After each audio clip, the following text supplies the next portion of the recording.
ఆయన బొంద అసలు చూస్తే నవ్వు వచ్చింది. ఏదో ఇంతకుముందు అన్నారు కదా, దున్నపోతు ఇనిందంటే కట్టేయమన్నట్టున్నారు, ఎద్దు ఇనిందంటే కట్టేయమని అట్లున్నట్టుంది. సీఎం గారు ఆ రోజు పిలిచింది ధనంజయ రెడ్డి అడ్వైజర్లు. అదేం చంద్రబాబు లాగా ఎత్తిపోయిన కేసు కాదు. ఇక్కడ ధనంజయ రెడ్లు, ధనంజయ పేర్లు ఉండేవాళ్ళు స్టేట్లో చాలామంది ఉన్నారు. చంద్రబాబు పేరు అయితే నాకు తెలిసి ఎవరికి పెట్టింటారు ఉంటారు, ఎవరికి ఉండకూడదనే ఒక్కడికే ఉండాలని వాళ్ళ ఆయన ఇతను ఒక్కడికే పెట్టినట్టున్నాడు. అది కనపడదు ఆ పేరు. కానీ ధనంజయ రెడ్డి అనేది కామన్ నేమ్. తిక్కరావు కాకపోతే వాళ్ళందరూ ఆ రోజు మరుసటి రోజు పోయి ఎలక్షన్ కమిషన్కు పిటిషన్ కూడా ఇచ్చారు, ఇమ్మీడియట్ యాక్షన్ తీసుకోండి. నవ్వు వచ్చింది నాకు అది చూసి. ధనంజయ రెడ్డి అడ్వైజర్ ఉన్నాడు సీఎం గారికి, ఆయన పేరు ప్రస్తావించాడు. అండ్ వీళ్ళు దాన్ని పాపులర్ చేస్తున్నారు, వీళ్ళు దాన్ని తీసుకొచ్చేసి ఎలక్షన్ కమిషన్ దాన్ని ఒక జోక్ చేసినారు.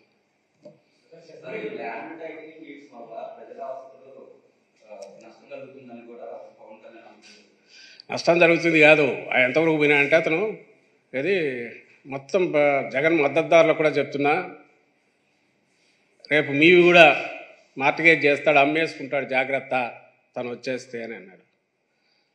అది నాకు అంటే వీళ్ళు ఏ లెవెల్కి పోతున్నారు. ఇవి కాదు ఐవీఆర్ఎస్లు, ఈ స్టేట్మెంట్లు అసలు ఎక్కడికి పోతున్నారు, జనాన్ని భయపెట్టడం వాళ్ళది అసలు ఊహకందట్లా. అంటే వీళ్ళ విష ప్రచారం ఎక్కడికి పోతుందంటే, అంటే బహుశా వీళ్ళు ఎప్పుడు అధికారంలోకి వచ్చే ఛాన్స్ లేదనుకున్నారో, అధికారంలోకి రాగాలనుకున్న ఆశ ఉండేవాడు ఎవడు ఉన్న ప్రభుత్వాన్ని, ప్రభుత్వ వ్యవస్థను హేళన చేస్తున్నా దాని విలువను తగ్గించేట్టు ఎవడు బిహేవ్ చేయడు.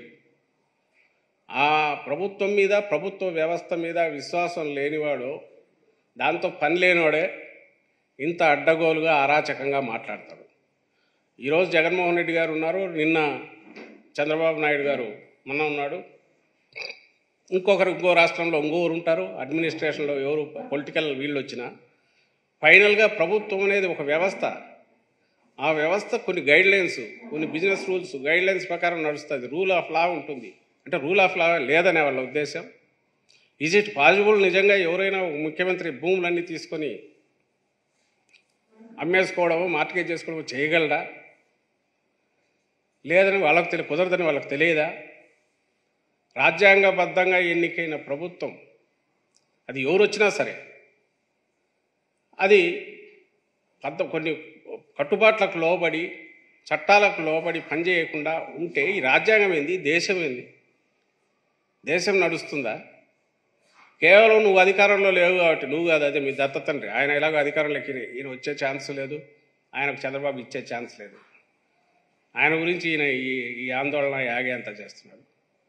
ఆయన చెప్పినాడని నువ్వు చెప్తే, ఈయన చంద్రబాబు మాట్లాడేది తను ముఖ్యమంత్రిగా పనిచేసి ఆయన కూడా అట్లే మాట్లాడితే, ఆయన పార్టీ వాళ్ళు ఆయన చెప్పకుండా అయితే రాదుగా. ఐవీఆర్ఎస్ కాల్స్ అందరికీ ఇళ్ళకి వస్తున్నాయి. ల్యాండ్ టైటిలింగ్ యాక్ట్తో భూములు ఎన్నిపోతాయి, జాగ్రత్త జాగ్రత్త, జిరాక్స్ పేపర్లు వస్తాయి, మీరు జాగ్రత్త జాగ్రత్త. ఎక్కడైనా ఇట్లా సిస్టమ్ ఉంటుందా? టెక్నాలజీ ఇంప్రూవ్ అయినాక ఈరోజు రకరకాల పద్ధతుల్లో వచ్చింది. అందరూ everybody is getting used to it. Paperless దీనికే పోవాలని ఇంకో పక్క పోతున్నారు. ఈరోజు ఫోన్లో నుంచి పేమెంట్లు పంపిస్తున్నారు. ఇవి నార్మల్. ఫ్లైట్ పోయి టికెట్ కావాలంటే ఇప్పుడు ఫోన్లోనే చూపించిపోతున్నాం, ఒకప్పుడు హార్డ్ కాపీ ఉంది. అన్నీ వచ్చినాయి, మామూలుగా నడుస్తున్నాయి. కొత్త సిస్టమ్స్ దేశం 20 రాష్ట్రాల్లో ఇంట్రడ్యూస్ అయ్యేది. రెండు వేరు రిజిస్ట్రేషన్కి సంబంధించింది, అది వేరు. ఈ స్టాంప్ పేపర్ రావడం అనేది, land titling act entirely different. దీన్ని రెండు కలిపి వాళ్ళు ఇష్టం వచ్చినట్టు ప్రచారం చేస్తే భయం వేస్తుంది. ఏం భయం అంటే, వీళ్ళు ప్రజల్లో ఒక రకమైన భయాన్ని పెంచే రకంగా, వ్యవస్థ మీద నమ్మకం పోయే రకంగా ప్రజల మెదళ్ళు విషపూరితమయ్యేట్టు చేసే ప్రయత్నం చేస్తున్నారు కదా. ఈ ఒక్కటి చాలు వీళ్ళు రాజకీయ పార్టీగా కానీ, ఓ బాధ్యత కలిగిన రాజకీయ పార్టీగా కానీ అసలు ఉండడానికి, లేదా పరిపాలన వదిలేసేయండి, ఓ బాధ్యత కలిగిన ఒక ఆర్గనైజేషన్గా కానీ, రాజ్యాంగబద్ధమైన ఈ దేశంలో కానీ ఇక్కడ ఉండడానికి వీళ్ళకి అర్హత లేదు అనేది స్పష్టంగా తెలుస్తుంది. మళ్ళీ చెప్పండి, మేము మీడియా ద్వారా కూడా అడుగుతాం, మీడియాని అడుగుతున్నా, ప్రజలను అడుగుతున్నా, ఈజ్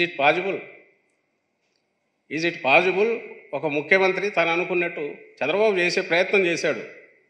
అప్పుడు ఎవరికో ఐఎంజీ భారత్ అని వాళ్ళకి 800 ఎకరాలు కట్టబెట్టే ప్రయత్నం అటాటి చేశాడు. సరే, అది తనలాగే అందరూ ఉంటారనుకుంటే దట్స్ అ డిఫరెంట్ ఇష్యూ. కానీ బేసిక్ క్వశ్చన్ వచ్చి, ఈజ్ ఇట్ పాజిబుల్ ప్రజల భూములను ఒక ముఖ్యమంత్రి తను అనుకున్నట్టు చేయగలడా? కుదరదని వాళ్ళకు తెలుసు, అందరికీ తెలిసింది. ఇంకా వ్యక్తులకు మధ్య పోలిక వద్దాం. అంటే చంద్రబాబు నాయుడు కానీ జగన్మోహన్ రెడ్డి గారు కానీ, నేను ఇంతకుముందు అన్నట్టు ఆయన భూములను ఎట్లా కబ్జా చేయాలని చూశాడో చంద్రబాబు నాయుడు అందరికీ తెలుసు. ఐఎంజీ భారత్ 800 ఎకరాలు ఇచ్చాడు. స్టేట్ ఎక్కడ చూసినా భూములు కొల్లగొట్టాడు.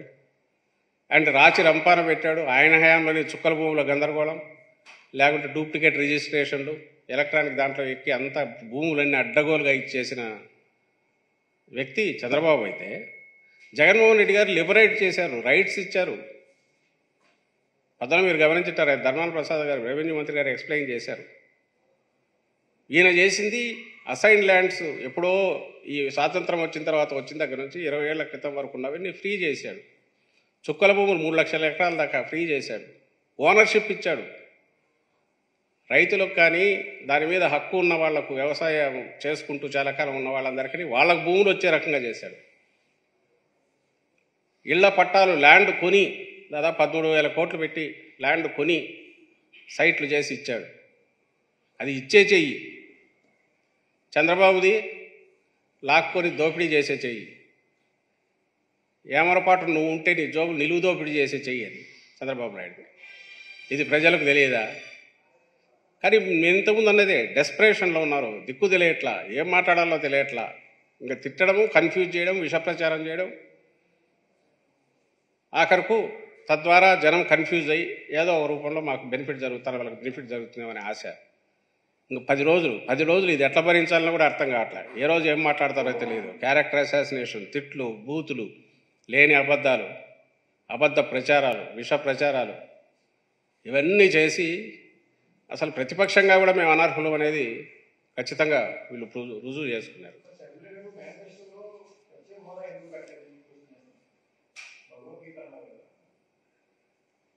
అది ఒక పార్టీనా? ఆ కాంగ్రెస్ పార్టీ ఒక పార్టీనా? అది అసలు ఇక్కడ దానికి ఉనికి ఉందా? ఆమె షర్మిలమ్మ అసలు ఎక్కడి నుంచి ప్రత్యక్షమయ్యారు? తెలంగాణలో ఉండి అన్నాళ్ళు 2 ఏళ్ళు 3 ఏళ్ళు ఉన్నట్టుండి మాయమైనారే. అక్కడ ఎవరికి సంజాయిషి ఇవ్వకుండా ఆమె ఇక్కడికి రావడం ఏంది? ఇక్కడ ఉన్నట్టుండి ప్రత్యక్షమై అడ్డమైన క్వశ్చన్లు ఆమె వేయడం ఏంది? ఆమెకు ఏం లోకల్ స్టాండ్, ఏం అర్హత ఉంది ఇక్కడ నిలబడి మాట్లాడి? ఆ పార్టీకి ఉందా? ఆ పార్టీకి ఉంది, ఎత్తిపోయిన పార్టీ. ఆమెకుందా? రేపు 13వ తేదీ తర్వాత చూడండి, ఆమె కనపడుతుందేమో స్టేట్లో కనపడరు. ఇది ఈ దాన్ని ఏమంటారు, ఈ కాలానికి, ఈ పీరియడ్కు అద్దెకు తీసుకున్న పార్టీ అది. ఆమె దానికి సంబంధించి అంతవరకు పనిచేయడానికి వచ్చినట్టున్నారు. ఆ పని అయిపోగానే ఆమె మాయమైపోతారు. ఆ పార్టీ ఎప్పుడూ లేనిది, దానికి ఎలా ఉనికి కూడా లేదు. సో ఈ మధ్యలో ఆమె వచ్చి మా మేనిఫెస్టో, జగన్మోహన్ రెడ్డి గారి మేనిఫెస్టో గురించి క్వశ్చన్లు వేయడము, దానికి మేము సమాధానాలు ఇవ్వడం.